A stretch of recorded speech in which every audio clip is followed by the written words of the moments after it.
Ya, hai, Assalamualaikum warahmatullahi wabarakatuh. Selamat sore teman-teman, apa kabar semua? Dan masih bersama saya Taufik Raharja yang akan bersama kamu untuk mengetahui banyak hal di balik sebuah konser musik ya. Dan melalui Recom Squad kita bisa ngobrol bareng seputar behind the scene sebuah konser musik yang sudah pernah dihelat oleh Raja Wali Indonesia. Dan sesuai dengan tema hari ini yaitu dokumentasi video konser musik. Tadi juga sudah ditayangkan kurang lebih sekitar 15 menit ya di awal tentang event-event yang pernah diselenggarakan oleh Raja Wali Indonesia dan sudah berlangsung dari beberapa tahun yang lalu. Dan semua event tersebut terdokumentasikan dengan baik oleh orang-orang di balik layar, videografer, fotografer, dan audio technical yang sudah berpengalaman di bidang mereka masing-masing. Dan akan banyak cerita seru dari setiap divisi. Hari ini kita akan ngobrol-ngobrol seputar videografer.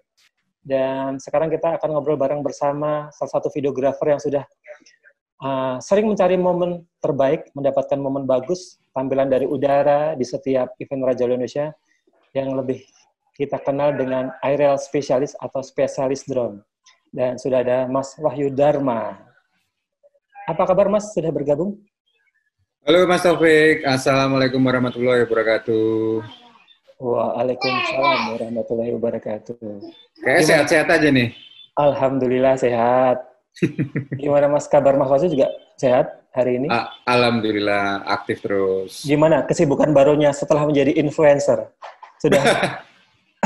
Sebenarnya nggak niat jadi influencer sih ya. Nih sekarang lagi sibuk aja nih. Ya alhamdulillah ada yang bisa dikerjakan gitu aja. Kesibukan apa akhir-akhir ini Mas? Seperti tampaknya setelah video yang kemarin viral, terus kemudian kesibukannya jadi luar biasa. Ya sekarang jadi semacam gimana ya? Jadi semacam dutaan lah. Jadi sekarang ada beberapa teman-teman dekat tentunya. Dan kita tidak open public ya. Jadi itu memberikan sebagian hartanya dan minta untuk disalurkan dengan baik seperti itu. Karena nggak semuanya orang punya duit sekarang nggak berani keluar rumah soalnya kebanyakan seperti itu. Oke, mulia sekali ya tugasnya hari ini. Oke, ngomong-ngomong soal pertama kali kenal sama Mas Wahyu ini, saya ketemunya di tahun pertama kali Prambanan Jazz malah. Ngomong-ngomongin soal video yang viral ya, waktu itu ada video viral tentang Jogja, terus kemudian saya coba cek searching gitu, siapa yang bikin Executive Traveler, waktu itu namanya masih Executive Traveler. Kemudian saya cari-cari siapa kontaknya gitu kan, terus kemudian ketemulah Mas Wahyu. Nah dari situ saya propose, saya langsung datang ke rumahnya, minta bantuan beliau untuk bantuin dong Mas, event pertama kali ini ada Kenny J waktu itu. Terus kemudian nanti, ya bagaimana ceritanya ketemu dengan Raja Wali Indonesia, itu awalnya. Mungkin nanti next Mas Wahyu bisa cerita ya. Nah, project yang pernah digarap sama Raja Wali Indonesia apa saja Mas? Hampir semua sih ya. Tanpa kecuali yang terakhir-terakhir, karena yang terakhir-terakhir banyak bentrokan. Jadi banyak benturan bahwa saya ada pekerjaan di tempat lain dan tidak bisa ditinggalkan. Tapi kalau Prambanan Jazz itu sendiri udah 5 tahun ya saya ngikut sama teman-teman Raja Wali dari pertama. Dari suka duka, kayaknya ngomongin suka duka ya. Betul. Boleh. Dari saya cuman dikasih tiket 2 biji gold sama Mas Taufik gitu. Itu payment saya yang pertama. Mas tolongin ya Mas. Yo, tak tolongi pada uang Jogja. Sampai yang kedua kali dan masih sama, yang ketiga kali alhamdulillah mulai profesional. Karena jujur Prambanan Jazz itu pertumbuhannya cukup cepat gitu loh. Kira-kira membutuhkan waktu 3-5 tahun lah, dan itu cukup cepat. Apalagi yang terakhir kemarin saya lihat, gitu, cukup, ini teman-teman gila nih. Kayak gitu. Ya, itu sebenarnya sih bagian dari sebuah strategi sih Mas, bagaimana saya mengajak teman-teman untuk bergabung. Awalnya saya memang tidak bisa ngiming-imingi banyak kepada teman-teman tim ya. Tapi lama-kelamaan, itulah terus kemudian muncul konsepnya Recom Squad ini juga gitu. Jadi konsep volunteering dan sebagainya, dari yang iming-iming tidak terlalu besar, tapi terus kemudian orang mau bekerja dengan sungguh-sungguh. Dari situ kemudian ada seleksi alam ya. Ada proses seleksi alam, terus kemudian saya bisa memilih orang-orang terbaik di bidang masing-masing. Gitu. Nah, dari semua event yang pernah digarap bersama Raja Wali Indonesia, gitu. Event yang paling berkesan sama Mas Wahyu ketika ngarap apa Mas? Hampir semuanya punya cerita masing-masing. Tapi untuk saya pribadi, sekali lagi untuk saya pribadi, bahwasannya yang paling berkesan itu adalah yang di Allianz Eco Park, Judas Priest. Oh, Judas Priest ya, betul. Ya, karena di situ saya dikejar security-nya Judas Priest sampai drone itu saya masukin ke tempat sampah. Oh iya betul. Kayak gitu. Jadi mereka ada rules bahwasanya mereka tidak mengizinkan penggunaan drone, tapi itu pun akhirnya karena gini ya, sebenarnya konsep yang ada di dalam event itu adalah bagaimana caranya kita mendokumentasikan dengan rider yang sudah ada kan, itu kan seperti mereka tidak memperbolehkan, itu kan rider, tapi come on, kita sebagai bawahan dari promotor juga butuh untuk promosi kan. Betul. Nah kita nggak bisa kalau ya udahlah nggak bisa gitu, nggak mungkin gitu loh. Jadi kita tetap colong dalam tanda kutip yang baik ya. Itu secara yang penting gambarnya cukup lah. Jadi panggungnya, keramaiannya aja. Bukan mau bikin video bajakan ya. Kita bukan orang kayak gitu. Kita bukan video bajakan. Nah, disitulah yang paling berkesan, itu bodyguardnya gede-gede loh. Itu saya tingginya 182, itu bodyguardnya kira-kira 190-an lah. Dan badannya gede-gede, itu saya diuber-uber itu. Sampai drone saya masukin tempat sampah. Kurang lebih begitu, Mas Topik. Ya, kemarin juga sempat saya ingat obrolan waktu sama Mas Mox ngomongin soal fotografer di konser musik gitu. Waktu itu juga ketika ditanya, pernah nggak dari fotografer itu punya pengalaman ketika memotret, kemudian memory card-nya diambil oleh dari manajemen artis, apalagi ini artis internasional yang biasanya agak ketat regulasinya gitu. Kalau dari videografer gimana Mas? Pernah punya pengalaman seperti itu nggak? Yang kemudian sempat mendokumentasikan terus kemudian memory card-nya itu sempat diminta karena ketahuan ngambil gambar. Kalau untuk videografer tuh begini sebenarnya. Kita seringnya ya, karena sama-sama bertugas. Jadi di lapangan itu konfrontasi itu kadang bukan dengan manajer, tapi dengan aparat keamanan. Seperti Mas Andi Kiting ya, online nggak orangnya nih? Nah, Mas Andi Kiting nih. Ya? Mas Andi Kiting ya. Mas Andi Kiting kan punya tugas untuk merespon request dari manajemen artis. Sedangkan kita request dari manajemen Raja Wali. Nah, itu yang kadang nggak ketemu karena memang tugasnya masing-masing. Nah, tapi di situ akhirnya kita sepakati bahwasanya ke belakang ini sudah mulai baik sih. Jadi ada sepakatan bahwa ketika kita mau mengambil, menggunakan memory card mereka, dan mereka juga punya datanya, kita punya datanya. Itu solusi terbaik seperti itu. Yang terakhir saya Yani tahun kemarin masuk. Saya agak shock juga sih. Jadi saya nggak tahu dipanggil gitu, bertemu dengan Yani, dengan manajernya, dan sebelumnya mereka sempat marah karena ada orang lain yang mengambil gambar mereka dan sempat ribut. Kemudian saya sempat ditanya, itukah kamu? Bukan, saya bukan. Kalau saya tidak disuruh, saya tidak akan terbang, seperti itu. Dan akhirnya sepanjang konser Yani itu kita yang in charge di situ, tetapi dengan menggunakan memory card mereka, dan kita boleh mengambil datanya, seperti itu, Mas Taufik. Bisa begitu ya?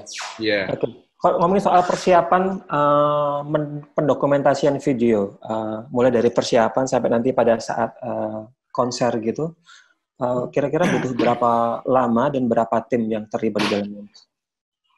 Kalau saya ngomongin Raja Wali ini agak sedikit harus detail dan lama ya, nggak apa-apa ya.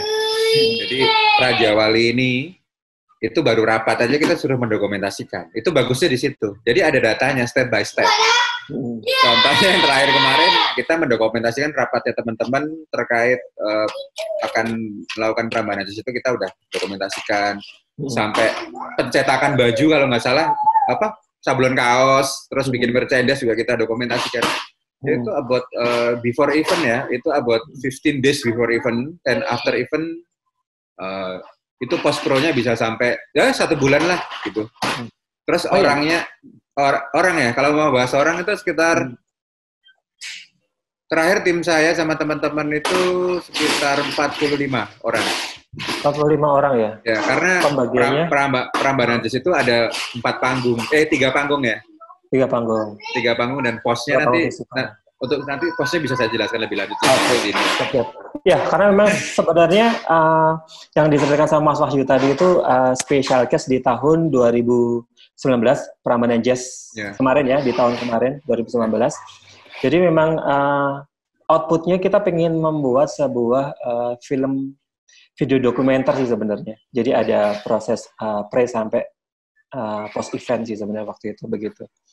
Oke, Mas Wahyu, ngomong-ngomong, tapi sebelum kita jauh ngomong soal pembagian tim dan sebagainya, pertama kali dapat job pekerjaan soal sinematografi dan areal itu pertama kali pengalaman awalnya gimana, Mas? Bisa? Sebenarnya saya bagian daripada hobi sih. Jadi sebenarnya actually ya. Emang ada basic di situ? Jadi saya kalau mau ngomongin dari mundur ke belakang, jadi SMA tuh saya pengen masuk ISI sebenarnya, karena memang orang tua saya juga seni kan, tapi terbentur karena beliau PNS, jadinya ya akhirnya mungkin nurun ke saya sedikit, tapi tetap nggak boleh karena pada waktu di dunia seni sangat kurang susah ya Mas ya. Kita kalau ngomongin seni zaman dulu susah ya. Seni itu gimana sih? Ya, mungkin mundur 10 tahun yang lalu, 15 tahun yang lalu tuh seni itu susah lah, hanya orang-orang tertentu yang bisa jadi lah. Tapi kalau sekarang seni digital mungkin beda. Nah, kalau untuk basicnya dalam video editing, saya memang sempat belajar di kampus. Jadi saya sempat ambil jurusan multimedia di Fakultas Informatika seperti itu.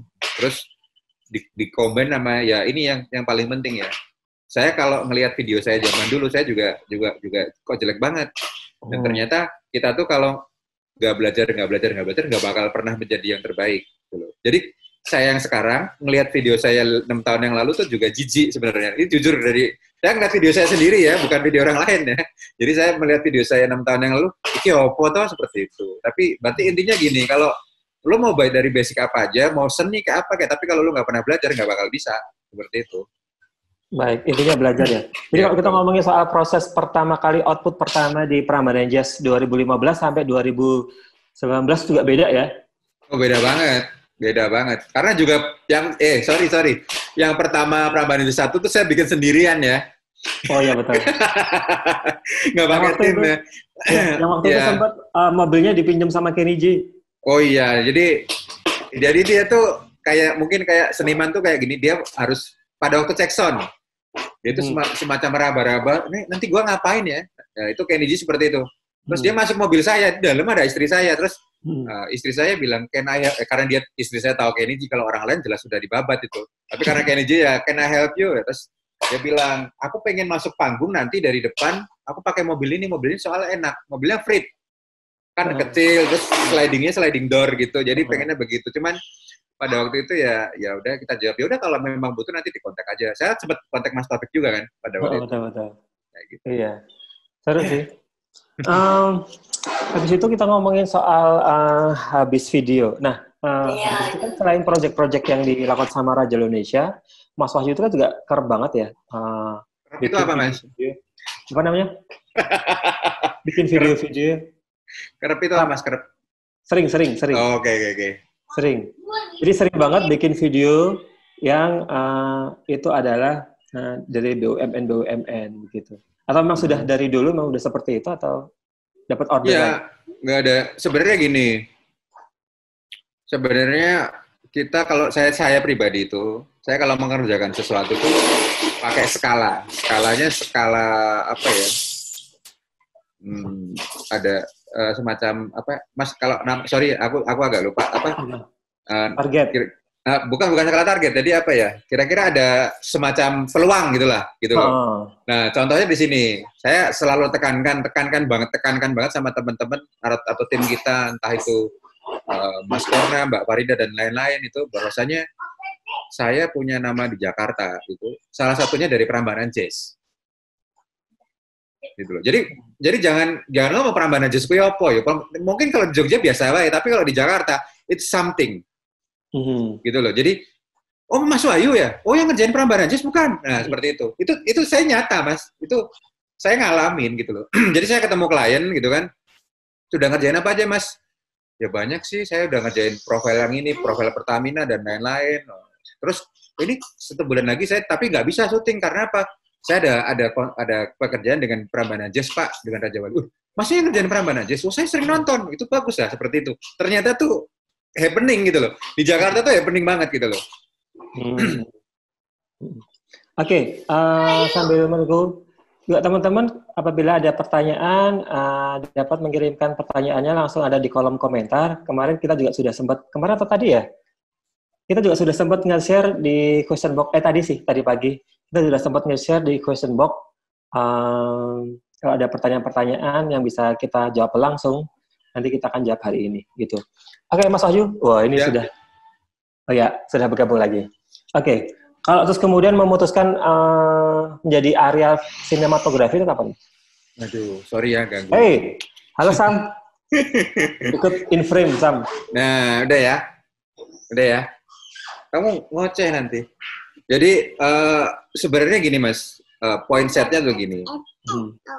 Saya mungkin memulai bisnis, saya tidak memulai bisnis, saya memulai hobi itu sekitar tahun 2008, 2009 atau 2010, saya agak lupa sih. Ketika saya mau main set dengan menggunakan kamera, drone kamera dan lain-lain, saya udah kalah set, ya kan? Orang-orang seperti Arbain Rambe dan lain-lain mereka udah jauh. Saya mau nyusul, Bu. Nah, salah satunya yang baru di situ adalah aerial. Seperti itu. Jadi saya main setnya di situ. Oke lah, kalau set startnya sama-sama, nanti ketemunya coba bagaimana seperti itu. Jadinya saya ambilnya spesialis di aerial seperti itu. Tapi nggak menutupin kemungkinan sih pekerjaan saya sekarang, saya juga nge-direct film pendek. Saya juga, tapi kalau untuk megang kamera bawah saya kurang inilah ya. Saya punya tim sendiri karena dibagi-bagi rezeki lah. Lebih tepatnya seperti itu.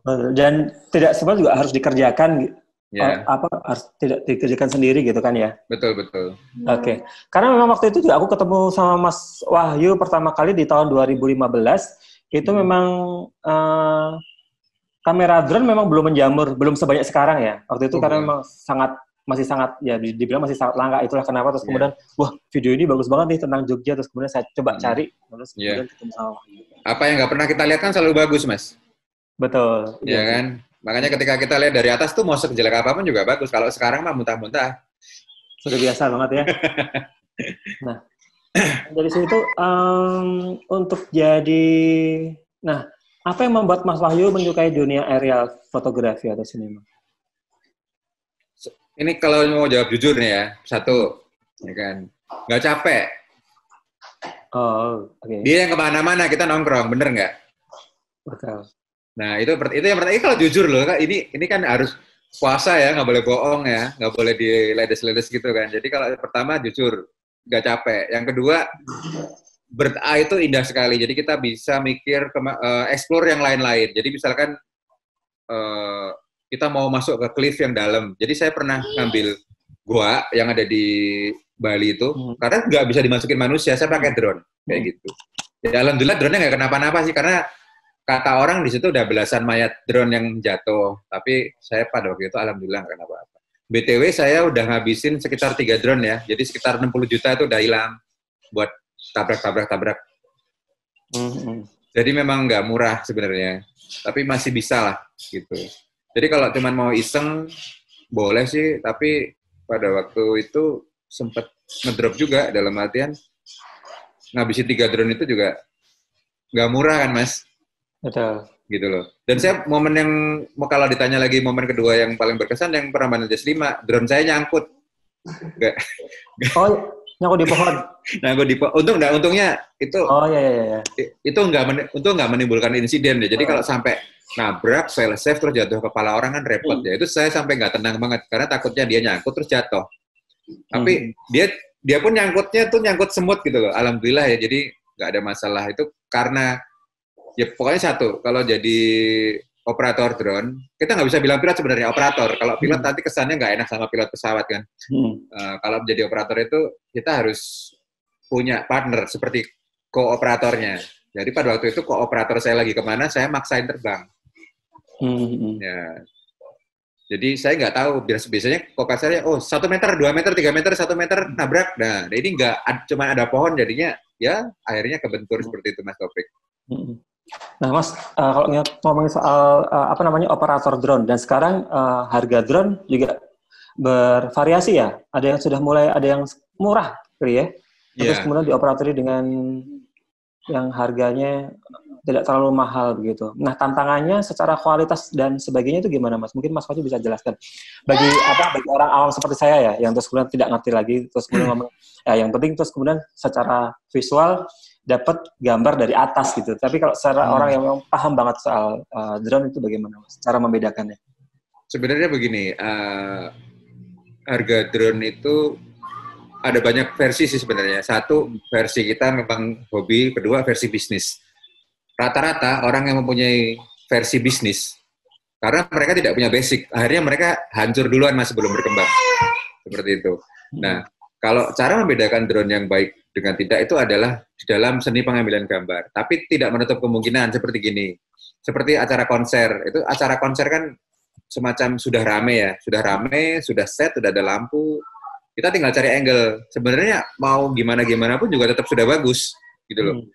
Yang jadi masalah itu adalah kepuasan kita dari tahun per tahun. Ini tahun 2017 gambarku begini, 2018 masa begini, 2019 masa begini. Itu yang jadi repot. Nah, cara membedakan kualitasnya adalah satu, pertama dari tipe kamera drone-nya sendiri. Dan drone itu ada dua ya. Dia still sama move up. Nah, kalau dia move up, gambarnya pasti akan lebih aerodinamis lah, dalam artian fleksibel. Tapi kalau cuman diem begini doang, Mas Taufik mungkin bisa menilai lah. Apalagi kalau foto ya, foto tuh lebih gampang foto. Tapi kalau untuk video sampai ke tingkat keamanannya, kalau dia jatuh harus kemana, itu udah harus kita pikirin gitu. Oh, itu ada hitungannya, rumusnya begitu, terus kemudian secara feeling. Jadi ada di remote itu ada Mas. Jadi persentase baterai critical error, terus kemudian dia wind strong, fly with caution, dan lain-lain itu udah kita pikirin. Arah anginnya kemana, dan ketika kita hover kita harus ngapain itu udah ada. Dan itu kalau mau dipelajari sebenarnya gampang. Kuncinya cuma satu, sering jam terbangnya ditambahin aja. Nggak perlu sekolah dan lain-lain. Saya juga salah satu orang yang tidak memiliki lisensi ya, kayak gitu. Cuman saya jelek-jelek gini ya pernah ngajarin orang yang sekarang ngajarin bikin lisensi. Jadi kalau saya bikin lisensi kan malah lucu. Jadi itu. Buka kelas ini? Buka kelas juga menerima murid di rumahnya begitu? Saya pernah nerima murid itu dari Kementerian Komunikasi dan Informatika. Malahan. Nah, saya pernah, dan teknik pengajar saya itu selalu ke lapangan ya. Saya kalau ngomongin teori agak susah sih. Jadi dan itu pun saya gratiskan. Jadi saya tidak mengambil biaya apapun. Jadi kalau misalkan ada yang pengen belajar kapan-kapan, ya ayo, tapi rame-rame jangan satu-satu, nanti waktu saya habis. Private berarti ya? Tapi terus kalau dan nggak pakai biaya ya, karena kita dikasih ilmu sama yang di atas, terus kalau nggak kita sebarin nanti nggak jadi amal jariah kan, repot kan kayak gitu. Nggak boleh ngomongin ini, nanti dikira Pak Ustadz sama Mas Taufik. Nggak apa-apa, ini kan teman ngabuburit, jadi mungkin ada insan yang lebih religius gitu ya, menuju ke buka kalau puasa. ada bisa kontak-kontak lah. Jadi ya kalau kita memang kita kumpulin seminggu ini ada berapa orang, ya udah nanti kita bikin acara terbang bareng dan lain-lain. Oke, jadi kalau memang followers Recom Squad ada yang tertarik untuk belajar pilot drone gitu, bisa langsung kontak ke Instagramnya, beliaunya ada di sini. Ini yang mungkin semakin menambah followersnya karena kemarin videonya yang soal masker itu sempat viral, jadi dia sudah jadi influencer soalnya hari ini. Oh, enggak lah.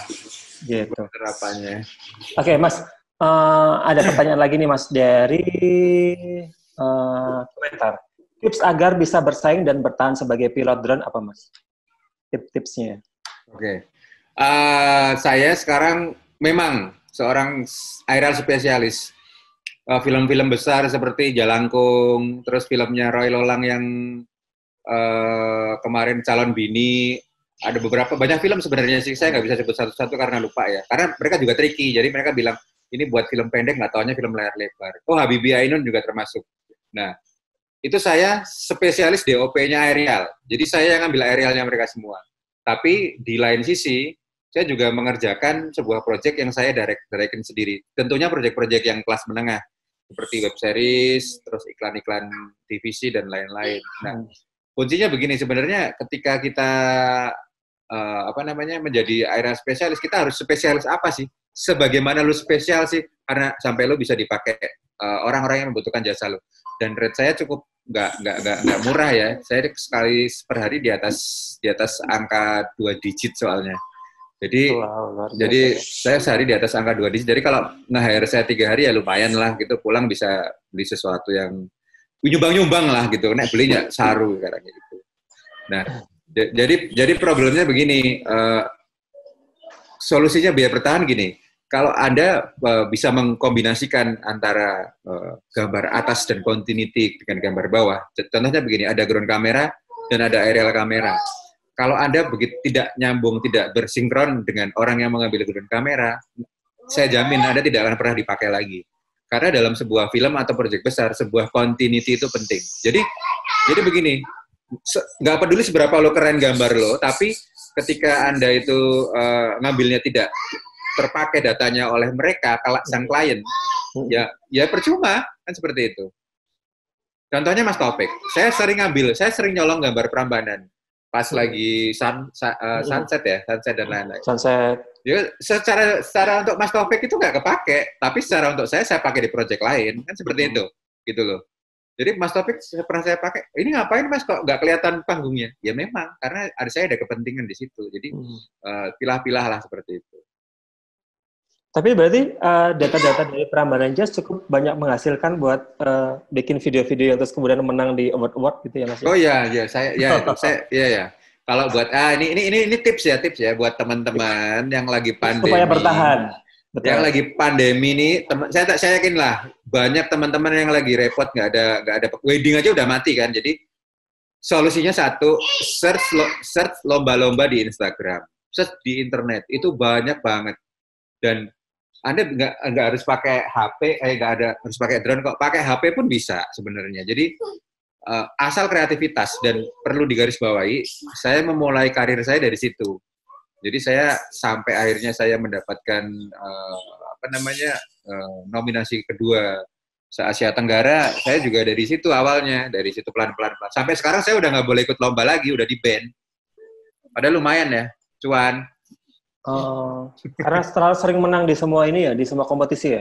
Nah, gini, saya kemarin memang, alhamdulillah saya sering ikut tuh karena gini, kalau nggak juara 3, juara 2, juara 3, juara 2, juara 3, juara. Kemarin saya juara 1, itu udah dikena titik Pak, udah nggak bisa lagi Pak.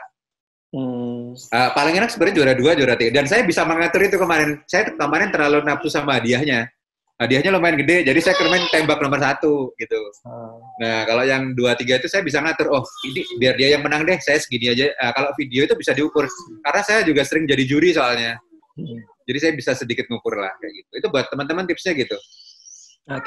Oke Mas Wahyu, balik lagi ke video konser. Untuk pengambilan sebuah video konser itu apa yang dicari oleh seorang sinematografer Mas? Untuk kami teman-teman di Raja Wali Indonesia Communication, apa yang kita pelajari di situ adalah kerjasama mata rantai. Jadi begini, kadang yang paling penting ya untuk sebuah momen itu adalah apakah momen itu kepake untuk promotor. Jadi contohnya kita mengambil tiketing, nggak ada orang yang mau nonton tentang tiketing. Video tiketing nggak ada, tapi untuk promotor itu penting karena untuk laporan ya, apa namanya tuh Mbak Ovi biasanya tuh benefit, eviden.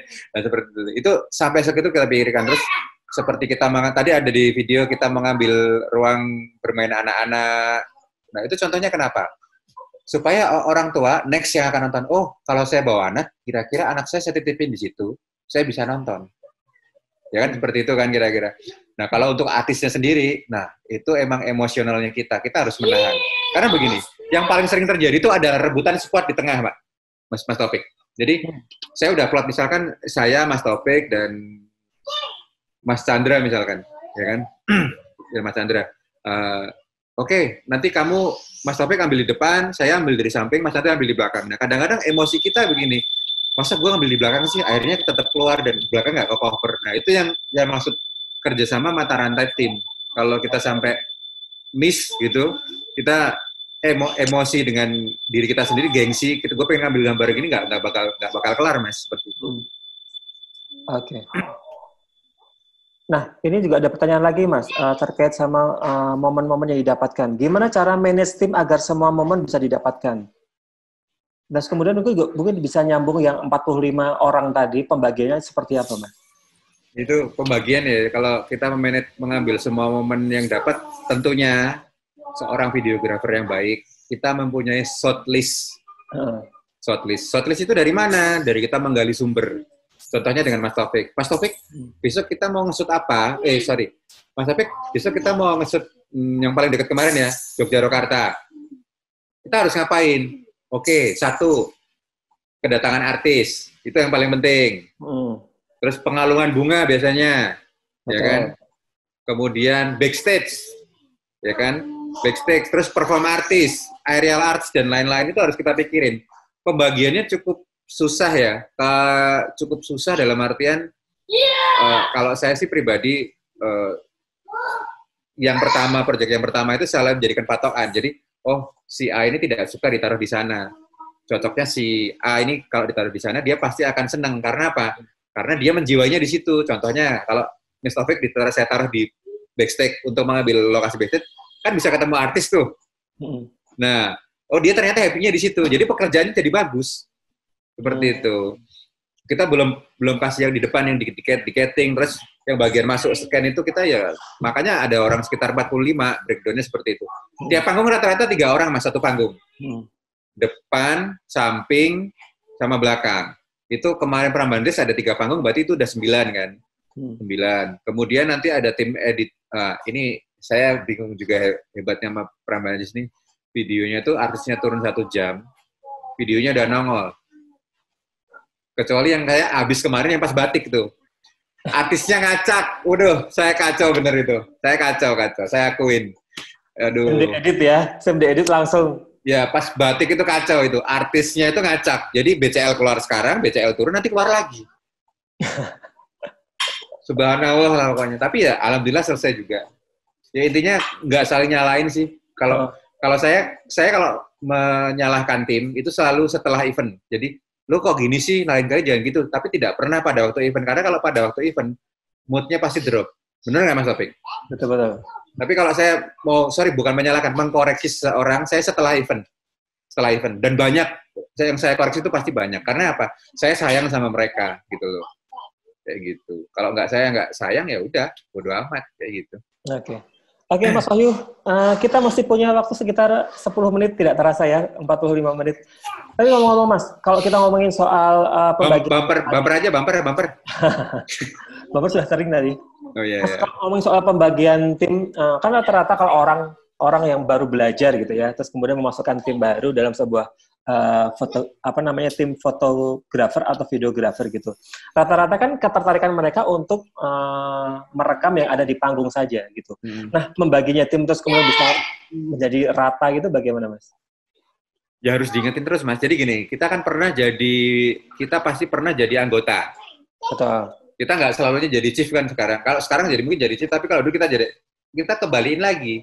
Kita selalu pengen, tapi kalau kita dibilangin, diingetin, pasti kita balik ke relnya lagi kan. Nah, itu yang agak susah. Jadi kenapa seorang Wahyu itu kadang kalau lagi ada event, kenapa dia di grup WA-nya paling bawel, paling sering ingetin. Ya karena itu gini, karena menurut saya promotor itu mempercayakan kepada saya.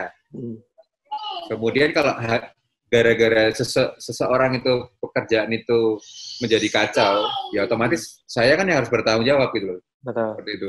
Dan ketika ada teman yang salah, saya tidak pernah menyalahkan orang atau makake. Bahasa Jawa ini makake itu saya nggak pernah. Jadi kalau saya yang salah gitu, seperti itu. Jadi saya yang harus bertanggung jawab. Makanya ketika ada sesuatu yang ini, saya sangat bawel. Jadi Mas bisa kan pernah grup bareng sama WA saya tuh nggak pernah diem kayak gitu. Ya selalu ngingetin. Kayak gitu. Jadi itulah Mas Wahyu biasanya terkenal galak ya kalau di dalam... Enggak lah, kalau galak bawel ya. Bawel ya. Kalau bawel Oke, ya. Mas, kalau dari sebanyak tim yang 45 itu tadi, Mas Wahyu ngambilnya orang-orangnya memang banyakkan yang semuanya sudah spesialis atau ada beberapa yang memang Mas Wahyu juga mengakomodir tim yang baru belajar juga? Oh, yang paling sering adalah gini-gini. Jadi di tim saya selalu ada tandem.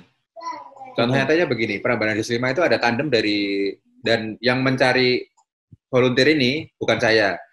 Recom Squad lah, nggak mungkin lah saya tarik tim. Nah, cuman ketika Recom Squad mengalami kesibukan yang lain, saya akhirnya merekomendasikan. Nah, di situ ada namanya tandem profesi ya. Jadi saya kasihkan dua-dua. Jadi kamu kalau ini ikut Mas itu seperti itu. Jadi dan memang rata-rata otomatis gini. Kalau saya ngambil orang film untuk project Prambanan Jazz itu tidak pas sebenarnya, Mas. Perlu digarisbawahi ya. Konser itu momen. Kalau pengambilan film itu set. Salah bisa diulang. Ya kan? Tapi kalau brain magnet dia salah nih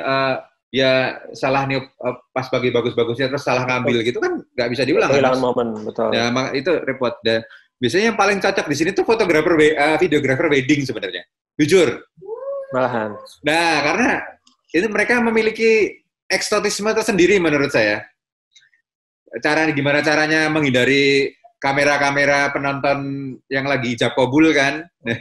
Nah, tapi tentunya mereka tidak paham konser juga. Jadi disitulah ada namanya tandem profesi. Gitu. Mereka nggak bakal paham ini cuma ngapain. Pertama kali saya ngundang teman-teman yang weddingan itu, yang mereka ambil itu adalah human interest. Saya bilang, ini bagus. Cuman untuk Raja Wali ngapain? Gitu loh. Ini nggak cocok. Ini malah lebih ke narsisme pengunjung. Akhirnya saya tandem ke best dress ya, kalau nggak salah ya. Best dress ya. Pada waktu batik kan ada best dress kan? Betul, iya ada. Nah, akhirnya saya tandem. Seperti akhirnya ketemu gitu loh. Kayak gitu. Kalau Jogja Rokarta terakhir saya sebagai penonton sih lumayan lah. Saya gila. Saya bisa ngerasain Scorpion sama ya, yang kemarin. Biar nggak kerja terus lah Mas ya. Biasa sekali menikmati sebagai penonton. Kadang-kadang kan kita juga butuh sebagai penonton untuk kemudian mengevaluasi dari luar begitu ya. Betul banget itu. Dan saya bisa silaturahmi sambil silaturahmi sama teman-teman. Sebelumnya teman-teman saya tuh mau manggil aja nggak berani, kayak muka saya udah kayak muka mau perang gitu kan. Ya? Nah, muka perang gitu. Jadi kemarin kayak gitu tuh ternyata helping banget. Heal your soul lah gitu loh. Nah, Mas ada pertanyaan lagi nih dari Berta Virgin yang dikirimkan ke question box. Mas, yang tips PD seperti apa ya? Biasanya kan kalau mau mendokumentasikan gitu, apalagi Mas misalnya mau naik ke panggung. Oh ini mungkin buat yang mau mendokumentasikan apa yang namanya video, tapi dari panggung gitu. Tapi kan kalau kita ngomong soal konser gitu kan ada rules.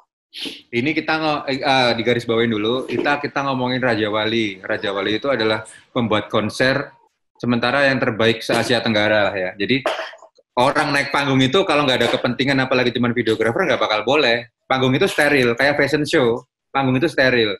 Dan kalau Mas mau ngambil gambar orang secara dekat, itu bisa menggunakan kamera HXR. Dicatat ya, HXR, MC 1500 atau MC 2500. Itu bisa zoom 500 kali, atau 200 kali, sorry. Kalau salah mohon dimaafkan, 200 atau 500 kali. Itu optikalnya jadi gini, ketika Anda ada di FOH, terus Anda nge-zoom ke pemain misalkan, itu bisa kelihatan, dia cuma niup trompet bisa kelihatan. Jadi Anda nggak perlu naik panggung, itu solusinya. Dan mohon maaf ya, ini tanpa menyerang siapapun, saya tuh juga sering lihat sih anak-anak yang baru itu ketika ada fashion show atau konser, dia masih pakai DJI Osmo gitu, deket-deket gitu, terus akhirnya ngerusak penonton yang lain, itu nggak bagus ya. Jadi harusnya edukasinya itu kan yang paling penting. Jadi, harus pakai kamera tipe apa sih? Sekarang kan dikit-dikit kan gimbal, dikit-dikit gimbal gitu.